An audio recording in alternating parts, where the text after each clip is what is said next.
এখানে আওয়ামী লীগের কেউ ছিল না, আওয়ামী লীগের কেউ ছিল না।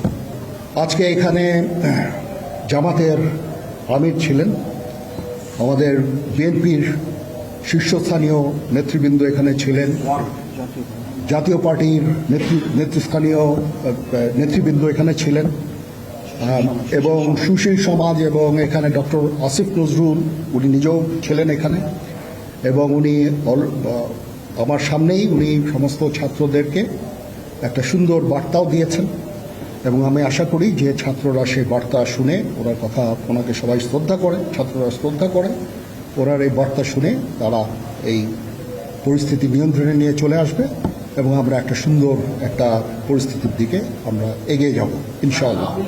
এখানে আওয়ামী লীগের কেউ ছিল না, আওয়ামী লীগের কেউ ছিল না। হ্যাঁ, আজকে বিকজ আমাদের এই সময় নাই, এটা একটা বিশেষ একটা পরিস্থিতি, আমরা আজকে যে এই পরিস্থিতি এটা একটা আমরা একটা নিয়ন্ত্রণ নিয়ে আসবো। সেনাবাহিনী শান্তি শৃঙ্খলা বজায় রাখার কাজ চালিয়ে যাবে এবং আপনাদের সবার দায়িত্ব, ছাত্রদের দায়িত্ব, রাজনৈতিক নেতৃবৃন্দ এবং রাজনৈতিক কর্মীদের দায়িত্ব হচ্ছে সেনাবাহিনীকে সাহায্য করা, এবং আপনারা মিডিয়ার মাধ্যমে আমাদেরকে এই যে একটু আমাদের সাহায্য করেন, সুতরাং আমরা তাহলে এই পরিস্থিতি নিয়ন্ত্রণ সহজেই নিয়ে আসতে পারব। না, যদি জিনিসটা শান্ত হয়ে যায় তাহলে আর কারফিউর কোনো প্রয়োজন নাই, কোনো জরুরি অবস্থার প্রয়োজন নাই, কোনো কারফিউর প্রয়োজন নাই, কোনো গোলাগুলির প্রয়োজন নাই। আমি আদেশ দিয়ে দিয়েছি সেনাবাহিনী কোনো গোলাগুলি করবে না, পুলিশ কোনো গোলাগুলি করবে না। আমি আশা করছি যে আমার এই বক্তব্যের পরে পরিস্থিতি উন্নতি হবে, আমরা একটা সুন্দর পরিবেশের দিকে যাচ্ছি। আমরা এটা না, আমি আজকে রাতের মধ্যে একটা আমরা সলিউশনে যাওয়ার চেষ্টা করব, বাট আমাদের হয়তো 2-1 দিন সময় দিতে হবে, কোনো এটা টু আর্লি। আমরা যাচ্ছি যে আমরা কথা বলবো মহামান্য রাষ্ট্রপতির সাথে, আমরা একটা সুন্দর সলিউশনে আমরা পৌঁছাবো।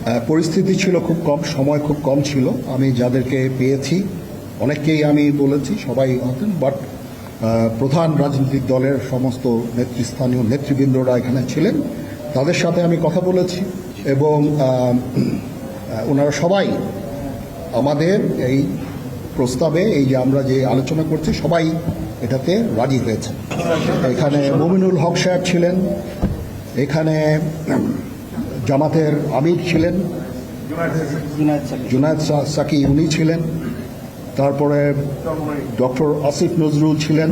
আমরা সবাই মিলে এবং সবাই আমরা এটাতে একমত পোষণ করেছি। এখন ছাত্রদের কাজ হচ্ছে যে শান্ত হওয়া এবং আমাদেরকে সাহায্য করা। আমি তো বলছি এতক্ষণ আমার এই বক্তব্যের ছাত্রদের প্রতিনিধি বলতে আমি এখন ওনাদের কাউকে পাইনি। আমি ডক্টর আসিফ নজরুলকে রিকোয়েস্ট করেছি, যেহেতু ওনাকে ছাত্ররা শ্রদ্ধা করেন এবং উনিও একটা সুন্দর একটা ভিডিও মেসেজ উনি দিয়েছেন ছাত্রদের জন্য।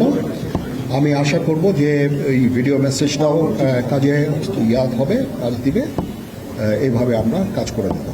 সবাই ভালো থাকেন,